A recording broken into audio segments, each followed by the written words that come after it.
9:13 p.m. aquí en Príncipes Manicomio, en la Ciudad Autónoma de Buenos Aires, República Argentina, para todo el país y para todos los que lo quieran ver en el mundo en www.satparg.com/satptv, en Mental Web Radio, suscribiéndose al portal mentalweb.net de manera gratuita para que les aparezca el reproductor en donde transmitimos las 24 horas, los 365 días del año. Del otro lado está escuchando el conductor de Entre Historias y Clínicas, Sebastián Brescia, que está allá en Puerto Santa Cruz.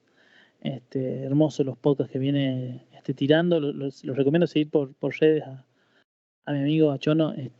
Hay unos podcasts muy interesantes, unos videos muy interesantes acerca de psicoeducación y psicoprofilaxis en diabetes. La verdad que tiene una claridad y una actualización conceptual bastante necesaria en términos de masividad, además de los podcasts y del programa, ¿no? Entre Historias y Clínicas de todos los viernes en Mental Web Radio. Y también está Majo Villegas desde México. Bueno, hay mucha gente desde el otro lado reproduciendo Príncipes del Manicomio, tercera temporada. Les quiero compartir un último artículo el día de hoy del Diario del País de España, para variar, del 14 de noviembre del 2021, de Irene Vallejo. El Atlas de Pandora, una columna. En este caso se denomina La tentación vive entre líneas. Durante milenios se ha pensado que leer era un impedimento para la vida decente, en base a todo lo que trabajamos hoy. Durante milenios se ha pensado que leer era un impedimento para la vida decente, porque inspiraba deseos y fantasías. La literatura es a veces un temario... A ver, espérenme un segundito que me cerró, no sé por qué. Siempre pasa esto. Uno no lo chequea antes, pero no importa. No. Ahí lo tenemos. Vamos a intentar abrirlo de nuevo y... sí, vamos a permitir todo esto y vamos a empezar de nuevo. Pasa. Y acepto y entro. Y miren que estoy suscrito y todo, ¿eh? Es decir, esto no es algo... Ahí estamos. Les decía, La tentación vive entre líneas, de Irene Vallejo, del 14 de noviembre de 2021, del Diario del País de España, ¿no? Donde decíamos que durante milenios se ha pensado que leer era un impedimento para la vida decente porque inspiraba deseos y fantasía. Y el artículo dice que la literatura es a veces un temerario intento de escribir bien sobre el mal.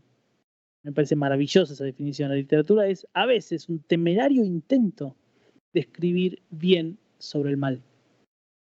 Tal vez por eso un halo de sospecha envuelve a quienes se aventuran a las perniciosas páginas de los libros, frecuentando compañías tan poco recomendables como la perversión, el vicio y la indecencia moral. En su particular infierno, Dante convirtió en poesía los relatos de los condenados.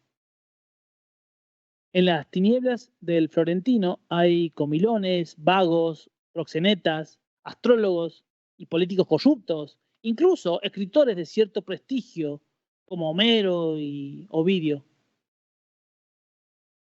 Además, reserva un oscuro rincón para los malhechores carnales, temibles lujuriosos como Dido, Tristán o Helena de Troya.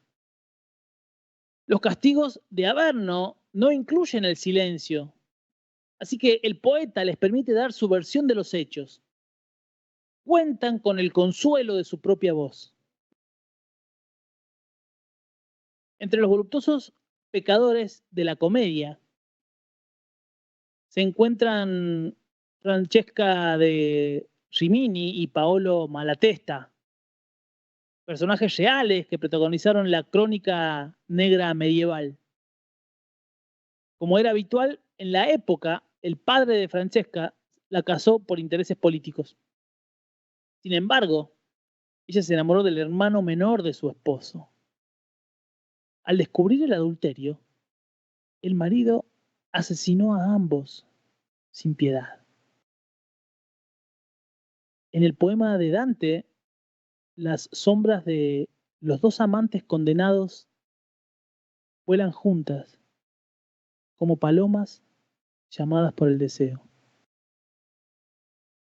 La misma Francesca narra cómo nació su pasión. Una tarde, ella y su cuñado, en una soledad sin sospechas, se encontraron para compartir la lectura de una novela sobre el Lazarote del lago, caballero de la tabla redonda y amante de la reina Ginebra. Al llegar al pasaje en que el Lazarote besa por primera vez a su amada prohibida, Francesca y Paolo se miraron pálidos y no leímos ya más desde ese instante. Siglos después, Rodin esculpiría nada más y nada menos que el beso, inspirándose en ese relato de amor, libros y perdición eterna. El truculento crimen pasó a la historia no por la asfixiante situación de las mujeres o la crueldad del asesino celoso, sino nada más y nada menos que por una mala decisión lectora. La tentación habitaba en las páginas del libro. Si en vez de leer hubieran bailado la tarantela o zurcido calzas, ni remotamente habrían pensado en acariciar y saborear sus cuerpos. Al parecer, la moraleja del asunto es que el desenfreno lector aboca al desenfreno real. Esta idea es muy antigua. Durante milenios se ha pensado que leer era un impedimento para la vida decente, porque inspiraba deseos y fantasía. Rousseau escribió en el prólogo de la Nueva Eloísa que las jóvenes castas no leen novelas. Y un columnista inglés afirmó en 1825 que la literatura es una seductora, casi podríamos denominarla ramera. Ahora nos preocupan los bajos índices de lectura. Ahora, en la actualidad, nos desocupan los bajos índices de lectura. Pero a lo largo de la historia, cuando había muchos menos libros y personas alfabetizadas, alarmaba más bien el peligro de leer demasiado. Esto que suena increíble es nuestra historia. Como explica el ensayista, la ensayista Francesca Sella, en la Europa del siglo XVIII despertó un gran temor, una nueva e incontrolable enfermedad, la bulimia de letras. Antes de tragarse la última página de un libro, ya miran en derredor, con avidez, para buscar otro. Escribió un sacerdote alemán, censurando la glotonería literaria de quienes engullían volúmenes como salchichas. Una heredera de Don Quijote, la empedernida lectora Emma Bovary, se hundió en una espiral de sexo, consumismo, deudas y muerte, seducida por el influjo de las novelas románticas. Parecidas denuncias se esgrimen contra películas, videojuegos, letras de rock o incluso de reggaetón. Malas influencias, compañeros nocivos.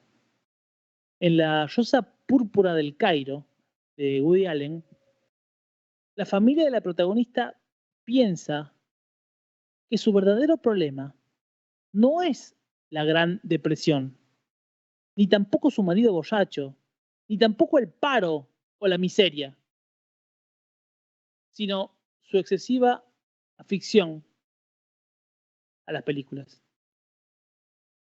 Las ficciones sufren desde siempre la acusación de asomarnos a lo perverso, pero ahí reside su poder. Gracias a la imaginación, exploramos en territorio seguro los dilemas y conflictos que nos va a arrojar la vida real. Conocerlos nos permite aprender. Conocerlos nos permite elegir. Conocerlos nos permite equivocarnos casi siempre y acertar, tal vez, alguna vez. Resulta ingenuo creer que si nadie menciona las malas ideas, no se nos ocurrirán.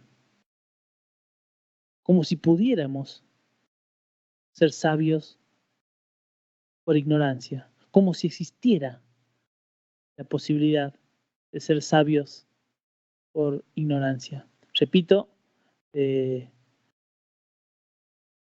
El País de España, la columna de Irene Vallejo del 14 de noviembre del 2021, artículo que pueden encontrar en nuestras redes sociales, que me pareció maravilloso para el cierre de Príncipes de hoy. Antes de terminar, quiero invitarlos a que se sigan enganchando a la radio en mentalweb.net, a que nos sigamos comunicando en las redes sociales, a que podamos cuestionar todo aquello que nos pasa, que por supuesto en este espacio tiene una relación directa con la salud mental, pero que implica cuestiones que van a la protección y a la prevención específica desde estos ámbitos. Son tiempos en los cuales estamos bombardeados por mucha oferta de cuestiones vendidas como placenteras, benignas, favorables, o lo contrario, el pesimismo de lo efímero y de aquello que en realidad no es tan importante como se nos ofrece a nuestra realidad. Son tiempos en los cuales nos confunden las prioridades y al final las decisiones que tomamos terminan con la duda nebulosa acerca de poder encasillarlas entre lo correcto o no, mucho más allá de lo que nos provoquen. Son tiempos que nos alejan, ya no solo de nuestros amigos o nuestros familiares, sino de nosotros mismos. Son tiempos en donde uno no le contesta un mensaje a un amigo, y no solo a una consulta laboral, en donde se le pasan cuestiones básicas como la escucha, tiempos en donde cada vez escuchamos menos, tiempos en donde se ha dicho de manera trillada, lo urgente nunca deja tiempo para lo importante, pero en realidad no sabemos qué es lo urgente y qué es lo importante. Tiempos que nos llevan a la inmersión súbita, corriente y hasta naturalizada de la soledad.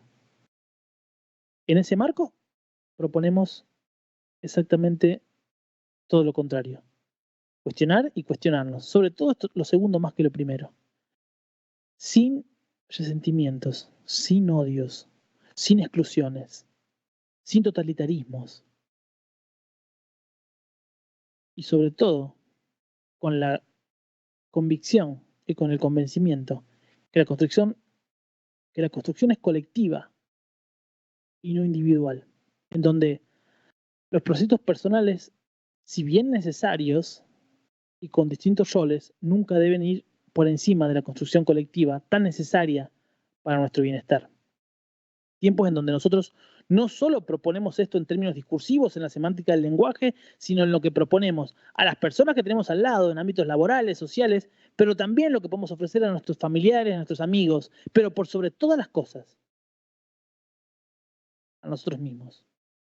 Proponemos ofrecernos a nosotros mismos la posibilidad metacognitiva de poder escucharnos y entendernos. Proponemos hacerlo de manera colectiva, electiva, horizontal y de roles, y no de jerarquías, de status quo o de sostenimientos de viejos y anticuados esquemas cognitivos de pensamiento y que se hacen a la cotidianidad. Esto ha sido otra entrega de Príncipes del Manicomio por SatPTV, www.stprg.com, por streaming hoy y por Mental Web Radio. Nos vemos el próximo lunes a partir de las 20 horas también por estos mismos canales, que puedan disfrutar de todos los fragmentos de este espacio en nuestra página, y nosotros ya somos parte del mar. Buenas noches.